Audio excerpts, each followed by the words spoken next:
para a aula 2 de microbiologia, e iremos hoje falar sobre vírus e responder aquela questão que nós deixamos na nossa chamadinha. Será que realmente uma pandemia pode acabar com a humanidade? Veremos já. Como falei, aula 2, sou o professor Otávio, estou aqui no curso de Biossegurança e vamos hoje debater vírus. Os vírus, eles trazem para as pessoas uma curiosidade muito grande. A gente vai ver isso tanto em relação à quantidade de filmes que é feitas, com a temática pandemia viral, né? A gente trouxe Resident Evil, que é uma série de filmes, que começa exatamente com a fuga de um vírus, o famoso T-vírus, que causa uma mutação nas pessoas que viram zumbis. E nós temos a lenda, né? Eu sou a lenda, que fala também de uma pós-pandemia, né? Em que as pessoas sofrem também uma mutação e viram uma espécie de vampiro, né? E o personagem de Will Smith, ele busca exatamente uma cura para isso, né? Em relação à literatura, nós trazemos 2 livros que falam sobre essa temática, né? O primeiro é o With Cards, né? De Martin, o famoso cara de GOT, ó, Game of Thrones, que ele fala de um vírus alienígena que é lançado na Terra, e ao ser lançado esse vírus, ele vai causar mutações nas pessoas, criando super-heróis, super-vilões, né? E isso é uma série de livros que gira em torno disso, né? Dessa contaminação viral alienígena, né? E para quem é fã de Star Wars, né? Eles fizeram essa junção também, um destrói do Império, né? Fazendo uma experiência viral. Ela foge do controle e as pessoas começam a virar vampiros dentro lá do destrói, né? E uma equipe chega nessa nave, né? Abandonada, e lá tem que fugir exatamente de uma horda zumbi, né? Dentro, exatamente, de um destrói imperial, né? Então você vê que a temática, a pandemia, é uma coisa que traz uma curiosidade para as pessoas, né? Então vamos falar agora rapidamente das 5 maiores pandemias que a Terra já sofreu, né? A população. A primeira foi a peste bubônica, né? Ela foi causada por uma bactéria, né? Nós vamos ter aqui a Europa, lá do século XIX, né? A famosa peste negra, né? Ela vai ter exatamente esse nome porque, em geral, as mãos das pessoas adquirem uma coloração escura, negra, né? E ela matou de 75 a 200 milhões de pessoas, né? Depois nós tivemos a varíola, né? Que é causada por um vírus, ó, uma pandemia viral. O relato dela vai desde o Antigo Egito até chegando na Europa, na Idade Média, né? Finalmente ela foi erradicada agora nos anos 80, né? A cólera, também causada por uma bactéria, né? Ela já matou centenas de milhares de pessoas e o primeiro surto dela em 1917. Natal mesmo, há alguns anos, também ela passou por uma epidemia de cólera, nós tivemos aqui, né? E é muito comum. Na Índia, por exemplo, lembra do termo que a gente falou na outra aula de endemia? Por exemplo, na Índia, a cólera é uma doença endêmica. Isso ligado à falta de saneamento, higiene e a questão do rio Ganges, né? Tivemos a famosa gripe espanhola, né, causada por um vírus. A primeira pandemia que a gente tem notícia, né, na Idade Moderna, né? Que ela vai de 1918 a 1920, né? E ela matou de 40 a 50 milhões de pessoas. Mais recentemente, tivemos a gripe suína, né, H1N1, também causada por um vírus, e matou 16 mil pessoas, né? Então você vê que essas questões da pandemia não é uma coisa recente, é uma coisa que a gente tem várias vezes ao longo da nossa história, né? Quando você vai analisar essas pandemias relacionadas às questões ambientais que elas foram causadas, né, o que causou essas doenças, nós vamos ter, por exemplo, a peste bubônica, como já falei, causada por uma bactéria. Era a estrutura da organização das cidades na Idade Média. Você tinha ali muito lixo, muitas pessoas morando, muito resto de alimento. Isso proliferou a quantidade de ratos, que esses ratos tinham pulgas contaminadas. E essas pulgas levavam exatamente a bactéria, né? Quando a gente fala da varíola, né, é uma doença que é pelo contato direto. Então lembre-se que a gente fala de um tempo de incubação da doença. Então as pessoas poderiam ter, se assintomáticas, e está levando a doença para vários lugares, né? A varíola, ela traz um termo que é muito comum aqui no Nordeste, né? Bexiguento, que era o nome dado às pessoas que tinham varíola, né? Você tem a cólera, né? Como eu já falei, é causada por uma bactéria, e ela vai estar relacionada também à falta de saneamento básico, uma questão ambiental que pode estar relacionado, né? Que está diretamente relacionado com a questão da doença. E a gripe espanhola, também causada por um vírus, que é um contato direto. A gente vai ver por algumas fotos lá na frente que o tratamento dos pacientes, eles eram colocados todos juntos em grandes galpões sem isolamento. Isso aumentava a chance da doença se proliferar, certo? E a gripe suína, também causada por um vírus, e contato direto. Vocês estão vendo das 5 grandes pandemias que a gente passou, 3 delas foram causadas por vírus, né? E quando a gente faz uma relação entre a gripe espanhola e o Covid, vocês vão ver que é umas coisas muito parecidas. Vamos ver. Primeiro, ó, colapso do sistema de saúde. O que a gente está vivendo hoje com o Covid-19? As pessoas viveram com a gripe espanhola. Várias pessoas doentes, de uma vez só, indo para o hospital. Então, o que acontece? Colapso do sistema de saúde. Então, vendo uma coisa parecida? Ela teve 3 ondas. Ela teve 2 ondas de surto em 1918, né? E sempre é dito que a segunda onda é sempre mais perigosa. Uma conversa que se tem hoje em dia. Fala-se muito que na China eles podem vir de repente uma segunda onda. A gente tem uma outra onda de Covid-19.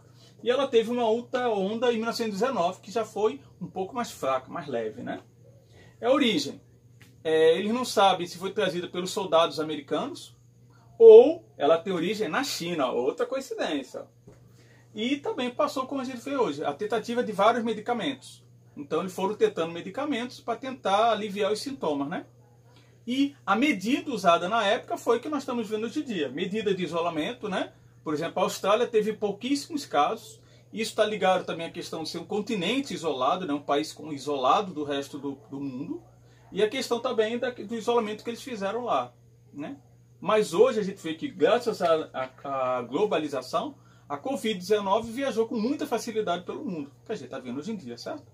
Só para a gente ver as fotos, ó, aqui era a forma de tratamento. Ó, o isolamento que a gente tem dos pacientes, uma simples cortina que não vai isolar, né? Então, se o paciente aqui do meio tiver a gripe espanhola, ele passaria para todas as pessoas, além da questão das enfermeiras, da equipe de saúde, né? Aqui nós temos o jornal da época, do Rio de Janeiro, falando o caso de gripe espanhola, né? Então você vê, ó, o povo sofre os horrores da exploração, não há médicos, não há remédio, né? A invasão da influenza espanhola. Então você vê que, mesmo sendo uma coisa que passou lá no início do século passado, nós estamos vivendo basicamente a mesma coisa. Então por isso que a Covid, ela tem essa característica de ser uma coisa muito nova. As pessoas não sabem como vão lidar, né? E a forma de tratamento, né, uma forma de prevenção da doença, seria o uso de máscaras, né?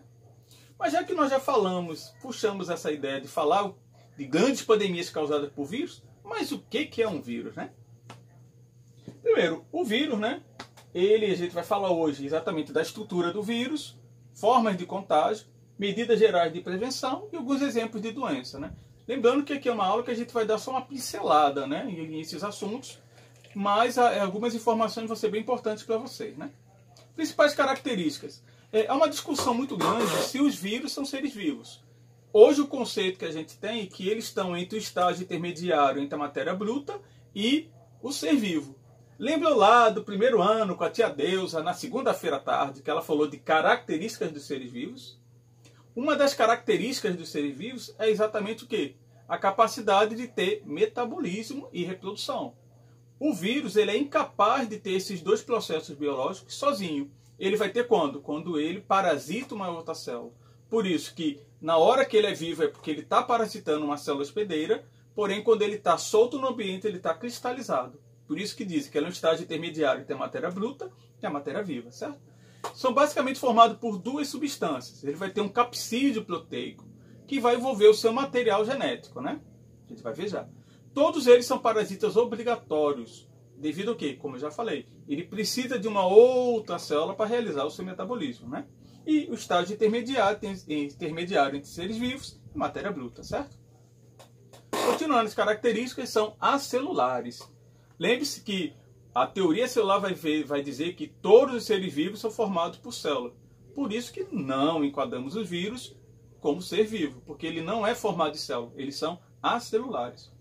Outra característica dos vírus é que eles são altamente específicos. Eles necessitam parasitar determinado tipo de célula. Então, o Covid não vai parasitar uma célula diferente de ser uma célula do sistema respiratório. A raiva, sistema nervoso, certo? Então, eles são altamente específicos. A AIDS, as células de defesa do organismo, certo? Ele tem também outra característica muito preocupante, isso que se fala hoje em relação ao Covid, que eles têm facilidade de mutação. Como o material genético do vírus é mais simples, na hora que ele contamina uma outra célula e reproduz o material genético dele, ele pode ter uma mutação. A preocupação em relação a isso, essa mutação pode aumentar o potencial de mortalidade dele. A gente vai dar uma pincelada entre mortalidade e contágio, tudo ok? Então, ó, Em relação a como nós dividimos os vírus, como nós classificamos. Eles vão ser classificados em adenovírus, quando o material genético dele é um DNA, o retrovírus, quando o material genético deles é um RNA, e o citomegalovírus, que é o exemplo de um vírus que ele vai ter o 2, que é o menos comum. Tranquilo até aí? Vamos lá, haja informação. Então, ó, nós vamos ver aqui, ó, um capsídeo proteico envolvendo o material genético dele, tudo ok? Então, aqui dentro que vai estar realmente a essência do vírus. Em volta eu vou ter só uma proteção dele, certo? Em relação ao formato do vírus, a forma, nós vamos ter várias formas variadas de vírus, certo? Então, ó, o vírus HIV, da hepatite, do ebola, né? Tivemos também uma epidemia bem controlada de ebola, que a Organização Mundial de Saúde teve muita dificuldade de combater. O adenovírus, o influenza, vírus da raiva, bacteriofagos, papilomanovírus, rotavírus e o vírus da herpes simples. Então você vai ver que basicamente eles vão ser um capsídeo proteico, uma estrutura de proteína, envolvendo o seu material genético. Tranquilo até aí? Então vamos lá. Como que o vírus se reproduz? Nós podemos fazer basicamente 7 etapas para a contaminação do vírus, como ele vai se reproduzir. Então, a primeira etapa é a ligação desse vírus com o seu material genético, com o material genético da célula hospedeira, certo? Segundo, esse material genético penetra dentro da célula hospedeira, ele vai se ligar o DNA viral com o DNA hospedeiro, ele vai dominar o maquinário celular, lá dentro ele vai produzir cópias de vários vírus, ele vai romper a célula hospedeira e contaminar outras células. Imagine que o vírus ele vai atuar como um invasor.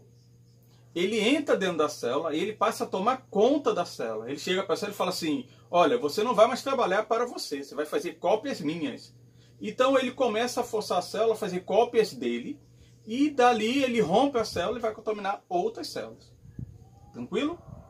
Então, só para lembrar, essas 7 etapas são basicamente o que vai acontecer na hora que o vírus vai iniciar o seu processo de reprodução. Dentro desse processo tem 2 situações. O ciclo lítico, que ele é o que causa a morte da célula, né? Quando nós ficamos doentes, é quando a gente tem o ciclo lítico. E o ciclo lisogênico é quando esse material genético ele entra dentro da célula, porém vai ficar dormente, né? What? Como assim? Tá entendendo? Então vamos lá ver na figurinha. Ó, no ciclo lítico, primeira etapa, ó, ligação do vírus com a célula hospedeira, tudo ok? Na segunda etapa, o material genético do vírus vai entrar dentro do material genético da célula hospedeira. Aqui eu posso ter 2 situações. No ciclo lisogênico, esse material genético vai ficar dormente dentro da célula hospedeira. O que acontece? Ele vai ficar inativo. Eu tenho a doença, porém eu não vou ter nenhum sintoma. Exemplo, a AIDS, alguns estudos que mostram que a pessoa pode ficar 10 anos sem ter nenhum sinal que tem AIDS, a não ser que eu faça o exame. Então a doença ela fica adormecida lá dentro, certo?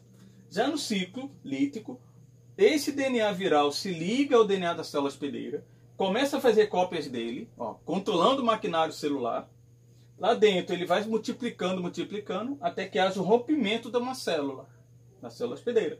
E lá ele vai contaminar o quê? Outras células. Aí eu tenho a doença, certo? O ciclo lisogênico, ele pode virar ciclo lítico? Pode. Em que situação ele pode virar? Estresse, medicamento, mutação ou o acaso.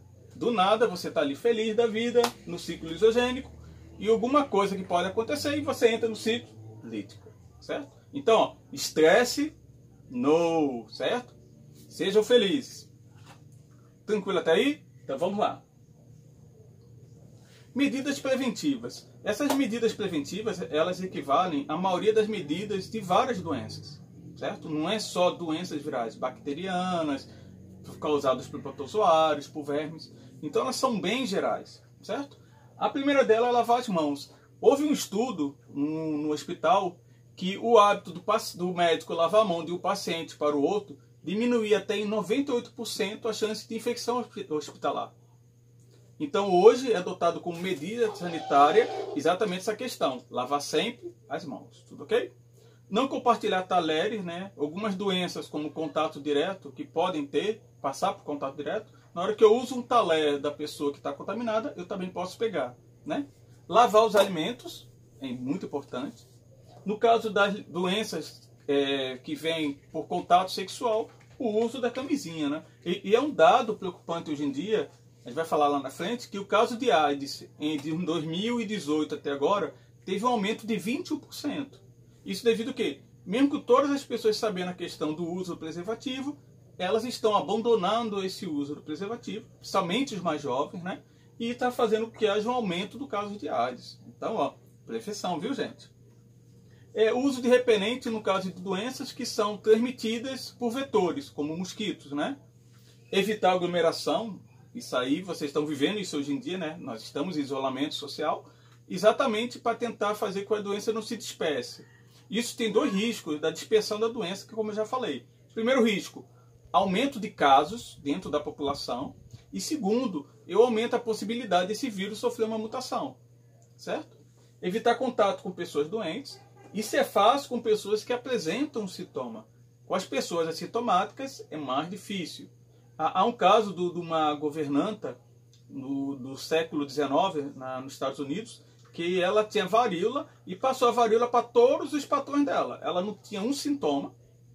E toda vez que ela trabalhava numa casa, morria o povo, morria o povo, morria o povo. E o pessoal começou a achar estranho. Aí quando foram examinar a governanta, descobriu que ela era uma paciente assintomática. Ela tinha a doença, mas não tinha nenhum sintoma, só passava, né? Boa alimentação e atividades físicas. A boa alimentação, ela vai melhorar o seu sistema imunológico, né? Ela vai fornecer proteínas, lembrando que todas as nossas células de defesa são proteínas, então comer bem, nada de lanche, salgadinho, pizza, bacon, cerveja, isso não é comida não, viu, gente? Então, comida saudável e atividade física, entendeu? Não posso malhar uma caminhada, uma natação, entendeu?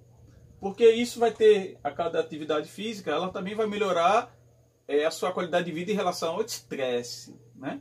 Muitas das doenças também estão relacionadas à questão do estresse. Quanto mais estressado eu estou, menor a minha imunidade. Então isso facilita essas doenças, certo? Como doenças, nós vamos citar a AIDS, né? Vocês sabem que o contágio da AIDS é o mais falado, a gente vê isso muito nas campanhas, né? Questão do sexo sem camisinha, a questão de objetos cortantes e perfurantes. Então, conselho, você vai no salão de beleza, leve o seu alicate, para evitar, né? Você não sabe se aquele alicate lá está sendo bem limpo, né? Está sendo esterilizado. A questão de descartar seringas contaminadas, certo? Então, essas são as medidas, mas o que acontece hoje em dia com a AIDS é que as pessoas elas estão menos preocupadas com a AIDS. Como hoje em dia você tem uma sobrevida muito grande de AIDS, as pessoas estão mais relaxadas, digamos assim. E isso tem aumentado o número de casos, né? Como eu falei, de 2018 para cá aumentou 21% o caso de AIDS, principalmente pessoas mais jovens, né? Catapora e cachumba, né? A catapora você fica com aquelas pintinhas e a cachumba, aquele inchaço, né? Que é também chamada de papeira, né? No caso, contato direto, se eu entro em contato com alguém que tem uma das duas doenças, eu pego. E a prevenção é evitar contato com a pessoa doente e a vacinação, né? A vacinação é algo muito importante que vai criar uma memória imunológica em relação à maioria dessas doenças, né? A gripe, né? Então, como pega a gripe? Contato direto, né? A prevenção seria a vacinação e o tratamento de doentes, certo? Esse tratamento tem também a questão do isolamento desse doente, né? Eu estou gripado, eu não ir para academia, não ir para natação, não ir para a escola. Eu dar um tempo de eu me curar para poder não passar a gripe para outras pessoas, né? A herpes, né? Você pode ter contato direto ou indireto. Como que eu posso pegar indiretamente, professor? É você, por exemplo, passar roupas da sua roupa íntima emprestada para alguém, seu biquíni, entendeu? Então eu posso ter herpes e na hora que eu empresto minha sunga de banho eu passar para o meu colega. Certo? Então tenha esse cuidado. Roupas íntimas, sunga de banho, calcinha, cueca, é do seu uso pessoal. Não se empresta, certo? Covid-19, vocês já estão mais do que carecas de saber todas as medidas de prevenção. E muitas dessas medidas de prevenção que a gente tem hoje em dia do Covid-19 são tentativas que eles já passaram um pouco lá na gripe espanhola. Então eles reproduzem algumas coisas que funcionaram naquela época, entre aspas, né? E estão tentando reproduzir. Hoje a gente tem um agravante em relação àquela época pela questão da globalização.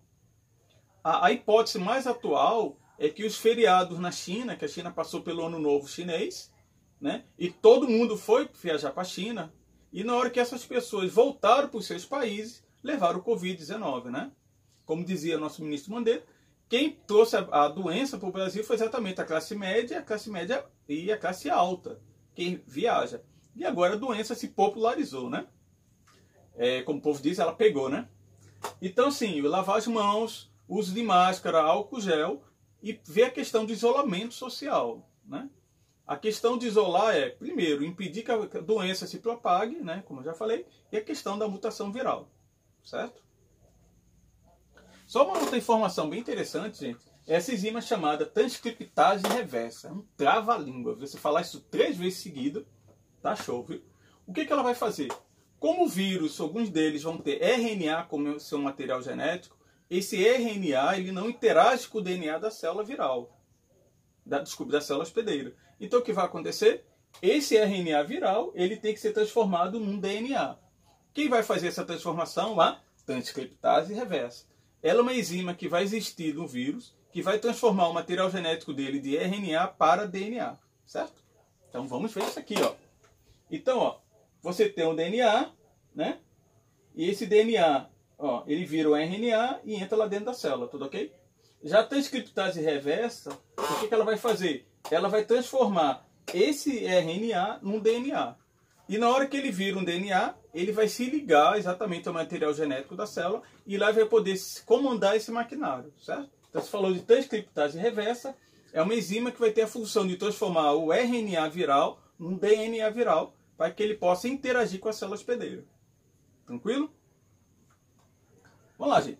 Dica de filme, como eu já falei para vocês, você tem A Lenda, né? Eu Sou a Lenda, de Will Smith, que fala numa sociedade pós-pandemia. Já morreu todo mundo, já aconteceu toda a desgraceira do mundo. E lá ele tenta salvar as poucas pessoas que sobreviveram, né? Vamos até bater na madeira, né? Para não acontecer isso, né? Então é um filme bem interessante.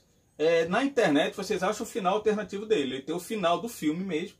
E tem o final alternativo que é muito melhor do que o final do filme mesmo. Eu fiquei muito triste com o final. Quando vi a alternativa, eu falei, pô, podia ter feito esse final, mas não quiseram, né? Uma curiosidade que a gente traz aqui é de onde vem o termo influenza. Esse termo influenza vem que, como as doenças elas têm períodos para acontecer, gripe é muito comum no inverno. Então eles associavam que os astros eles tinham uma influência em relação às doenças que aconteciam em determinados períodos, né? Então o que eles fizeram? Eles chamaram aquelas gripes naquelas épocas de influenza. E o termo pegou, né? Então, quando você ouvir, essa gripe influenza, vem exatamente porque eles acreditavam que os astros, eles mandavam as doenças para as pessoas, né? Tranquilo? Outra curiosidade, né? Eu fui olhar as 10 maiores causas do fim do mundo. Se o mundo for acabasse hoje, quais seriam as coisas que teriam mais possibilidade de ter, certo? Vamos ver o ranking das 10 mais, viu? Mais comum, mudança climática, né? O homem causando toda a destruição no ecossistema e tudo isso, ele vai causar o fim do mundo de alguma maneira, né? Nós vemos algumas alterações climáticas aí, né? Eu não sou daqui do Rio Grande do Norte, eu sou do Rio, e no Rio era um calor terrível. Quando eu vim morar em Natal, eu achava uma maravilha. 40 graus aqui, eu andava que era uma maravilha no centro da cidade. Hoje, 40 graus aqui no Rio Grande do Norte, principalmente em Natal, que não era tão quente, mudou muito. Eu já sinto um calor parecido com o Rio de Janeiro, né? Isso devido à urbanização, poluição, tudo isso, certo? Então, guerra nuclear, né? Hoje em dia a gente fala muito tanto em guerra nuclear, porque isso era muito comum na época da Guerra Fria, né? Estados Unidos, a União das Repúblicas Socialistas Soviéticas, né? E houve um período que a gente quase teve uma guerra nuclear, né? Na questão lá de Cuba, né? Os Estados Unidos e a União Soviética ficaram ali o dedinho no botão para apertar e, né? Tanto que há um filme muito chamado, que era famoso na época, era O Dia Seguinte, que mostrava o que era um ataque nuclear, né? Hoje, quem está um pouco aí é a Coreia lá, com aquele ditador, né? Que ele, de vez em quando, ele dá uma apertada no botão lá e lança os mísseis de brincadeira, né? E tá mexendo logo com o Japão, né? Mas, vamos lá. Pandemia global, ó, não precisamos falar o que é uma pandemia global, tranquilo. Uma catástrofe ecológica, né? Uma alteração do campo eletromagnético da Terra, a profecia maia, esses negócios, né? Colapso do sistema global. O que ele fala aqui, colapso do sistema global? É uma quebra da economia mundial. Então, ocorreria um fenômeno econômico, por exemplo, que acabaria o dinheiro e aconteceria alguma coisa que mudaria todas as regras sociais, a queda dos governos, né? Então, a queda de um governo isso causa um caos dentro do país que pode levar a uma catástrofe. Né? Então, imagine isso ao longo de todo o planeta, né? O impacto no asteroide gigante, né? A gente passou por isso há pouco tempo, aí está dizendo que o asteroide ia cair na Terra, né? E a gente ia fazer companheiros dinossauros. Viu? Supervulcões existe, viu, gente? O parque de Yellowstone lá nos Estados Unidos é um mega vulcão, né? Que dizem que ele já era para ter explodido e não explodiu, né? E que diz que aconteceria, ele explodiria, né? Andaria as lavas, as cinzas. Essas cinzas cobririam toda a atmosfera e viveríamos um período de trevas eternas, né? Tudo na escuridão. Bater na madeira de novo, né? Biologia sintética seria algum experimento biológico que fugiria do controle, né? Lembrando, a AIDS passou por isso lá nos anos 80, dizendo que ela era criada em laboratório. E o Covid-19 passou pela mesma coisa. Foi criado em laboratório e tudo, né? Mas até agora não há provas científicas, né? Nanotecnologia, novamente, o uso indiscriminado e errado da tecnologia, né? E a inteligência artificial, né? Steve Jobs, né? Ele anunciou na época, né, que era um perigo a gente estar dando para que as máquinas aprendessem a pensar, né? Porque poderia acontecer igual o Exterminador do Futuro, né? A gente está aqui feliz da vida e já já o seu celular torna-se uma máquina assassina e mata você, né? Então, vamos ter esses cuidados. Quando você faz o ranking lá, eu visitei 5 sites, ó, 5 sites diferentes. E vamos ver os top 5, né? Quem é o mais provável. Então, o primeiro foi a mudança climática, né?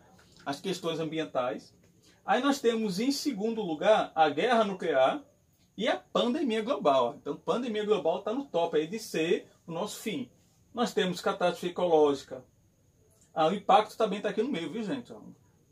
O supervulcões e lá no finalzinho está a parte da biologia e tudo. Então você vê que a preocupação com uma pandemia global é algo que já existe há muito tempo, né? Já se fala que, como a gente não tem predadores, esse aumento populacional seria exatamente o fim da raça humana. Então uma forma de acabar, de diminuir a população seria através de uma pandemia, né?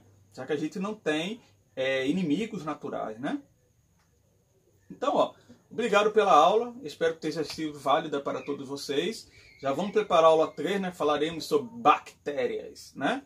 E faço as tarefinhas, qualquer coisa vocês podem deixar o recado que eu vou aos poucos vou respondendo, tá ok? E para deixar uma mensagem para vocês de fim de aula, ó, tu te tornas eternamente responsável por aquilo que cativas. Por que essa mensagem? É o momento que você não pode tocar, não pode abraçar, não pode visitar às vezes as pessoas, mas mesmo assim elas são pessoas que são importantes para vocês. Você as cativou.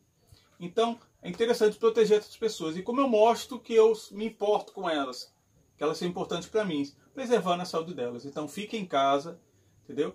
Tenham cuidado, quarentena, máscara, álcool gel, saiam somente com o necessário e tudo de bom. Espero que vocês tenham gostado da aula e qualquer coisa nós estamos aqui, viu? Preparando agora, vocês vão ver, próxima semana, aula 3.